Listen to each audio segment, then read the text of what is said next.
Plus de 2 mois, jour pour jour, les populations de la ville d'Ambam, chef-lieu du département de la vallée d'Untem, région du Sud Cameroun, subissent de plein fouet les coupures de l'énergie électrique.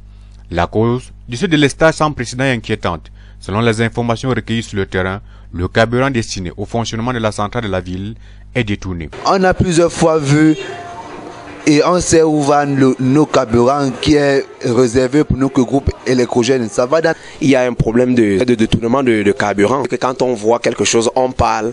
Dès que vous dites une vérité, vous devenez une cible. Donc ce qui est sûr, c'est que toutes ces choses se passent. Toutes ces choses se passent là et c'est réel, c'est vrai, ça se voit. On n'en dit pas. Même dans la nuit, les gens voient comment ça se passe. Donc on en a vu maintes fois. Autre fait, la vente du carburant frélaté, autrefois interdite, prend de plus en plus une proportion inquiétante. Pourtant, la ville dispose de 2 stations de service d'essence. Il faut toujours marcher avec les chargeurs de téléphone portable au cas où. C'est difficile pour les élèves d'étudier, réviser et préparer les examens de fin d'année qui pointent à l'horizon. En tant qu'élève, les examens sont proches. Et pour nous qui sommes en classe d'examen, nous souffrons franchement.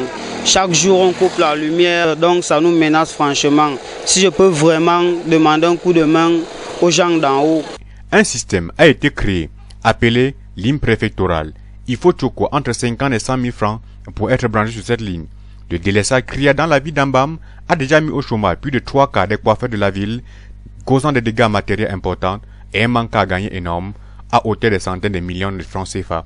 Sans oublier l'insécurité galopante. Ce manque d'estime